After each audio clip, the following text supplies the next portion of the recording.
दोहरी राजनीति और दोहरी सोच के साथ जिस तरह का कवायद चिराग पासवान कर रहे हैं, उस कवायद की हवा निकल चुकी है।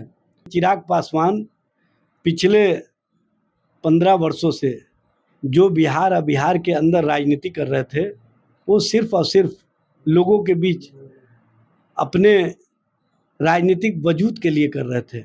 भारतीय जनता पार्टी के पास अपना कोई नेतृत्व करता नहीं है, तो भाजपा पिछलग्गूपन की राजनीति में कितना दिनों तक अपने आप को बनाए रखेगी, यह स्पष्ट रूप से दिखता है। वो अपमानित होते रहेंगे, अपमान सहते रहेंगे, लेकिन भाजपा के साथ ही रहेंगे। ये है उनकी पहचान। तो दफ्तर के सामने एक पोस्टर लगा है, बिहार की मांग चिराग। अगर चिराग बिहार से आते हैं और चुनाव लड़ते हैं तो तेजस्वी के लिए कितनी बड़ी चुनौती? देखिए, सबसे बड़ी बात यह है कि चिराग पासवान इससे पहले बिहार की राजनीति नहीं कर रहे थे। बिहार के प्रति उनकी कोई संवेदना नहीं थी।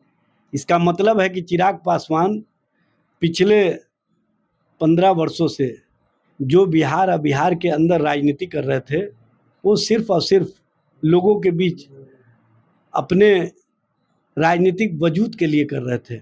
बिहार की जनता के लिए कुछ नहीं कर रहे थे। उन्होंने तो स्पष्ट कर दिया कि बिहार की जनता से उनको पहले मतलब नहीं रहा। और जब बिहार और बिहारी फर्स्ट की बात करते हैं, तो बिहार के स्वास्थ्य व्यवस्था पर जब सवाल खड़ा किए हैं, तो केंद्र के मंत्री क्यों बने हुए हैं, एनडीए के हिस्सेदार क्यों बने हुए हैं? एनडीए से अलग हो जाए। बिहार में पलायनवादी स्थिति पर चर्चा करते हैं, तो पलायन के लिए जिम्मेदार कौन है? केंद्र सरकार जिम्मेदार है। तो केंद्र के मंत्री बने हुए भी हैं, पलायन पर सवाल भी खड़ा करते हैं। बिहार में सरकार में शामिल भी हैं और बिहार में स्वास्थ्य व्यवस्था पर भी सवाल खड़ा करते हैं। मंगल पांडे जी, आप ये बताइए कि चिराग पासवान के प्रति आपका अब क्या सोच है? और चिराग पासवान जी ये बताइए कि मंगल पांडे के प्रति क्या सोच है? दोहरी राजनीति और दोहरी सोच के साथ जिस तरह का कवायद चिराग पासवान कर रहे हैं, उस कवायद की हवा निकल चुकी है। और भारतीय जनता पार्टी जो अपने राजनीतिक प्रयोगशाला में प्रयोग कर रही है, वो तो स्पष्ट रूप से बेचैन और बेचैनी बता रहा है भाजपा का कि कहीं ना कहीं उनको जो तेजस्वी जी के नेतृत्व के प्रति बिहार की जनता का विश्वास और समर्थन है, जो तेजस्वी जी को बिहार की जनता का विश्वास और समर्थन मिल रहा है, उसके कारण उनको लग रहा है कि अब अचेता अवस्था वाले नेतृत्वकर्ता के साथ हम बिहार में बैतरनी पार नहीं कर सकते हैं। भारतीय जनता पार्टी के पास अपना कोई नेतृत्वकर्ता नहीं है, तो भाजपा पिछलग्गूपन की राजनीति में कितना दिनों तक अपने आप को बनाए रखेगी, यह स्पष्ट रूप से दिखता है। इस तरह की राजनीतिक कवायद कहीं ना कहीं तेजस्वी जी को जो जनता का विश्वास और समर्थन बदलाव के कारक के तौर पर जो बिहार की जनता देख रही है, उसके कारण बेचैनी में ये नए नए प्रयोग भाजपा के द्वारा किए जा रहे हैं। भाजपा की प्रयोगशाला में चिराग पासवान हनुमान तो बन सकते हैं, वो नीतीश कुमार की लंका में तो आग लगा सकते हैं, लेकिन बिहार और बिहार की राजनीति के लिए उनकी कोई वजूद नहीं है। बिहार की जनता उनको कहीं से भी स्वीकार नहीं है। बिहार की जनता इस बात को समझती है कि ये बिहार और बिहार के लोगों के लिए कहीं कुछ कर नहीं सकते हैं। जब वो अपने पिता के अपमान को भी कहीं ना कहीं सह करके सत्ता में भाजपा के साझेदार बन गए, तो इसी समझ में आता है कि वो कहाँ पर अपनी राजनीतिक वजूद को रखे हुए हैं।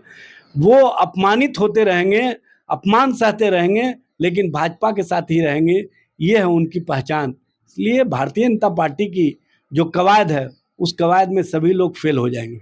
और पीएमसीएच का जो अमानवीय चेहरा सामने आया है, जिस तरह की वारदात वहां हुई है, ये एक बार पीएमसीएच के अव्यवस्था और एनएमसीएच में जो 4 दिन पहले हुआ, एक मरीज का पैर कुतर दिया चूहा ने, ये बताने के लिए काफ़ी है कि बिहार में अमंगल पांडे स्वास्थ्य के प्रति गंभीर नहीं है, स्वास्थ्य व्यवस्था के प्रति गंभीर नहीं है। ये बड़े नेताओं के इर्द गिर्द अपने आप को बनाए रखने के लिए, अपने आप को स्थापित रखने के लिए, अपने मंत्री कैसे बने रहें, इसके लिए जो राजनीतिक कवायद करते रहे, उतने ही कवायद उनकी होती है। वो बिहार और बिहार की जनता के प्रति न पहले गंभीर थे, न आगे गंभीर रहेंगे, और न उनकी गंभीरता दिखती है। कांग्रेस इस मामले पे शुरू से एकदम फ्रंट फुट पर आकर के खेल रही है। आरजेडी को भी उस तरह का कुछ नहीं करना चाहिए। देखिए, महागठबंधन के नेता तेजस्वी प्रसाद यादव जी, जो समन्वय समिति के अध्यक्ष भी हैं, स्पष्ट रूप से हम लोगों का विचार है कि महागठबंधन का जो भी आंदोलन और संघर्ष होगा, उसमें हम सभी लोग साथ हैं और सभी लोगों का मिलजुल करके आंदोलन चल रहा है। इसको अलग से देखने की आवश्यकता नहीं है।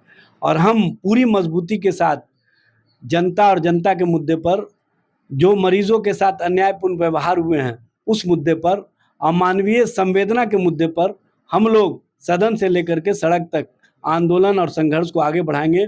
और महागठबंधन पूरी मजबूती के साथ, पूरी कवायद के साथ इस मामले को आगे बढ़ाती रहेगी।